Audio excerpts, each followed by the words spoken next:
دوستو آج کی ویڈیو میں ہم عراق کے اندر موجود متع کے نظام پر بات کریں گے۔ کیا اس سے وہاں کی لڑکیاں خوش ہیں یا نہیں؟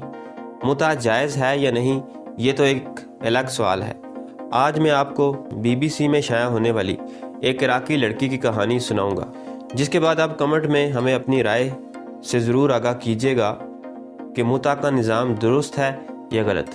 تو چلتے ہیں ویڈیو کی طرف۔ روسل کی جب آنکھ کھلی تو وہ کمرے میں تنہا تھی۔ انہوں نے اپنے شوہر کو جاتے نہیں دیکھا۔ ان کی شادی کا دورانیہ کل 3 گھنٹے تھا۔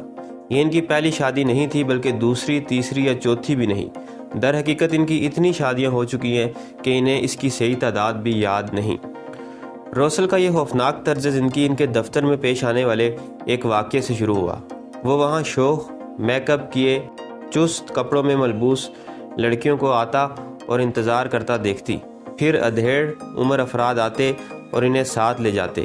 وہ کہتی ہیں وہ اتنی نوجوان اور خوبصورت لڑکیاں تھیں کہ میں سمجھ نہیں سکتی کہ کوئی بھی لڑکی خود کو ایسے کیسے بیچ سکتی ہے۔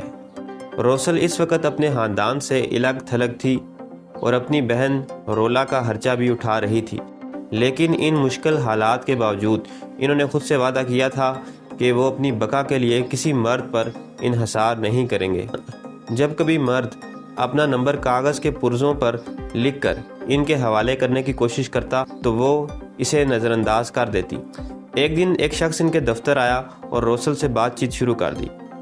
ان دونوں نے ان کے ماضی کے بارے میں بات کی اور یہ کہ وہ کہاں سے تعلق رکھتی ہے، ملازمت کیوں کر رہی ہے، تعلیم حاصل کیوں نہیں کر رہی۔ روسل کو یہ احساس ہوا کہ کوئی ان کے بارے میں فکر مند ہے۔ روسل کے لیے زندگی مشکل تر ہوتی جا رہی تھی۔ بغداد میں اتنی کم تنہا پر گزارا کرنا مشکل تھا۔ خود مختار رہنے کے عہد کے باوجود روسل اب ایک شوہر کا خواب دیکھنے لگی، ایک ایسا فرد جو ان کا خیال رکھے۔ وہ شخص روزانہ ان کے دفتر آنے لگا اور ان کی توجہ حاصل کرنے کے لیے کوشاں رہا۔ آہستہ آہستہ روسل اس کی جانب مائل ہوتی گئی۔ چند ہفتوں بعد اس شخص نے انہیں شادی کی پیشکش کر دی۔ وہ انہیں بغداد کے علاقے کاظمین لے گیا۔ جب وہ شادی دفتر میں داخل ہوئے تو روسل بہت خوش تھی۔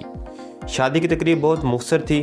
مولوی نے چند صیغے پڑھے اور روسل سے دریافت کیا کہ کیا انہیں $250 کے مساوی رقم بطور مہر قبول ہے، اور پھر انہیں ایک معاہدہ دیا گیا۔ روسل اسے پڑھ نہیں سکی۔ نکاح کے چند منٹ بعد ان کا شوہر انہیں قریب ہی ایک فلیٹ میں لے گیا تاکہ ان سے جنسی تعلق قائم کر سکے۔ روسل اگرچہ کچھ نروس تھی، لیکن اپنے اور اپنی بہن کے لیے ایک مناسب گھر کا خیال ان کے ذہن میں موجود تھا۔ وہ اپنے شوہر کے پیچھے خوابگاہ میں چلی گئی اور دروازہ بند کرتے ہوئے یہ دعا کی کہ یہ شخص ان کا خیال رکھے اور دونوں ساتھ مل کر طویل زندگی گزارے۔ اس شادی کے ابتدائی چند دن روسل کے لیے واقعی کسی پریوں کی کہانی جیسے ثابت ہوئے۔ ان کا کہنا ہے، مجھے لگتا تھا کہ میرے کندھوں سے ایک بھاری بوجھ سرک گیا ہے۔